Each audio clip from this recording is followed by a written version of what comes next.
Hey, perfect timing. I was just scrolling through these stories last night while I was supposed to be winding down, and instead my jaw was on the floor. I had to save them for our walk today. You are not going to believe the level of drama people are living.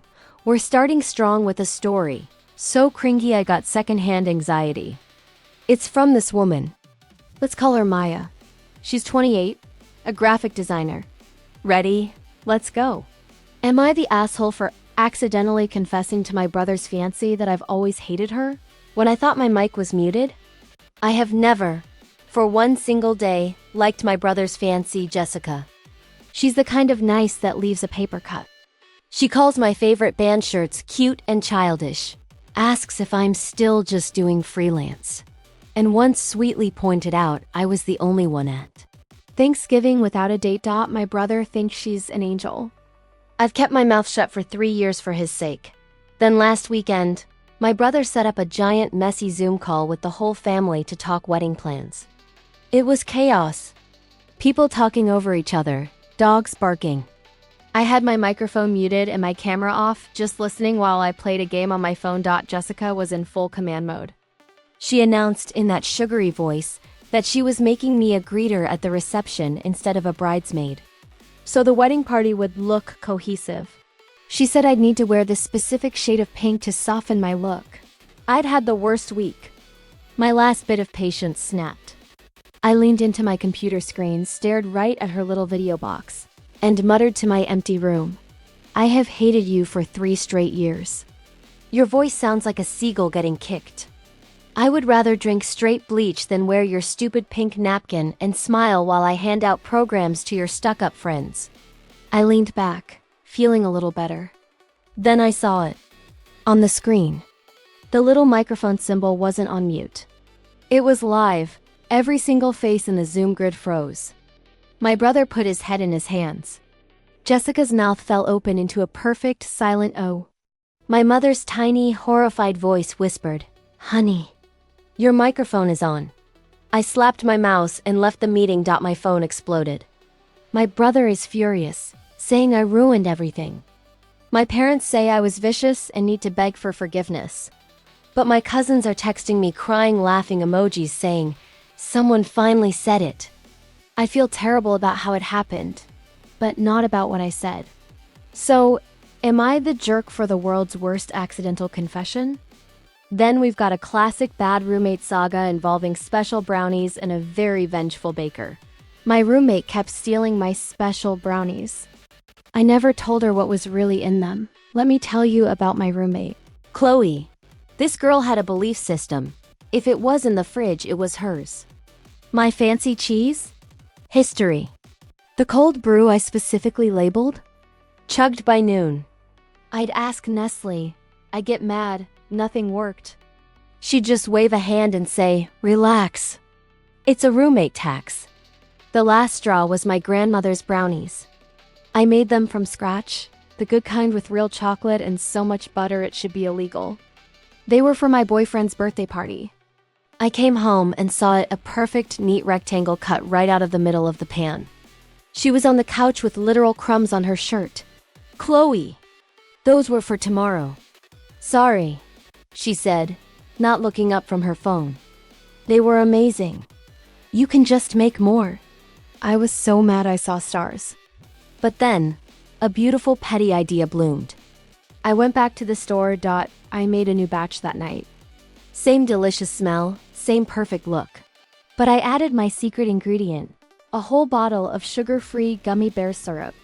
If you don't know, that stuff isn't food. It's a plumbing emergency in a bottle. Your guts will sing songs of regret for a full day. I put the pan in the fridge with a big, clear note. For party, do not touch. It was a test. She failed in under 2 hours.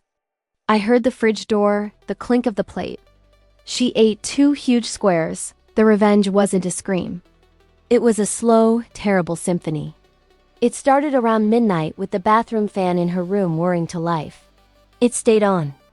Then, around 2 in the morning, a frantic sprint down the hall to the other bathroom.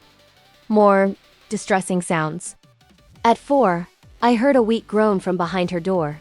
She called out sick the next day. I brought her a glass of water. She was a pale, blanket-wrapped lump on the bathroom floor. I think I'm dying, she moaned. Maybe I have a virus? All I had were those brownies. I patted her shoulder. How strange, I said, sweet as the sugar I didn't use. Maybe it's your body rejecting stolen property. The realization dawned on her face. She hasn't so much as looked at my oat milk since. Sometimes, you have to speak a language they understand. In this case, the language was urgent digestive consequences. And to round it out, a tale of instant, beautiful karma for a truly horrible boss at a company picnic. Am I the asshole for telling my boss's wife, nice to finally meet you?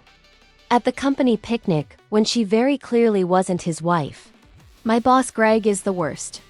He steals credit, he breathes down your neck, and his favorite thing to say is, I don't pay you to think. Real charmer. His desk is also a shrine to his perfect family photos of him. A blonde wife, 2 kids, and a dog. So at the company picnic, I'm by the grill when Greg walks up with a woman on his arm. She's not the blonde. This woman has dark hair. And he's all over her, hands everywhere. He introduces her to our little group as Cynthia. This guy has made the last 2 years of my life miserable. And here he is, so cocky, parading his affair in front of everyone, thinking we're all too scared to call him out. Something broke in me. I wiped my hand, put on my biggest, dumbest smile, and stuck my hand out to Cynthia. Cynthia!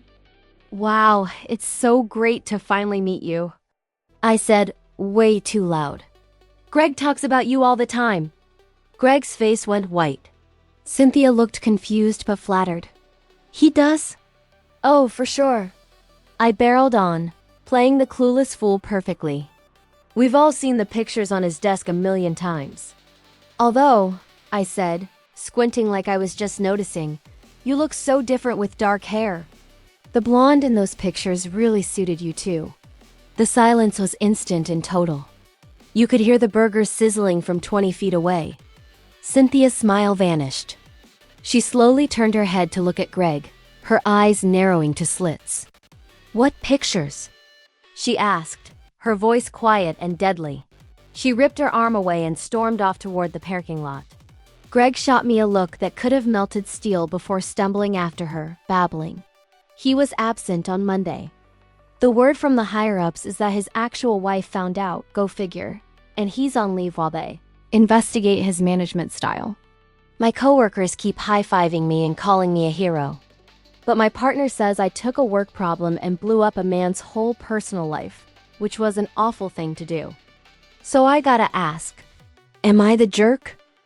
Alright, that's the last of my curated chaos for today. My brain is officially buzzing more than my fitness tracker. If these stories of accidental confessions, pantry justice, and boss-level karma gave you that little boost to finish your walk or run, you know, that feeling where you're tired but weirdly pumped? Then do me a quick solid. Hit that subscribe button so you don't miss our next walk and talk session. I'm always digging up these unbelievable real-life dramas. And if you're team petty revenge or live for a good, am I the jerk? Dilemma, smash the like button. It lets me know what kind of stories fuel your workouts best. Now get that cool down stretch in. You earned it. And remember, never trust a suspiciously generous plate of brownies. See you next time.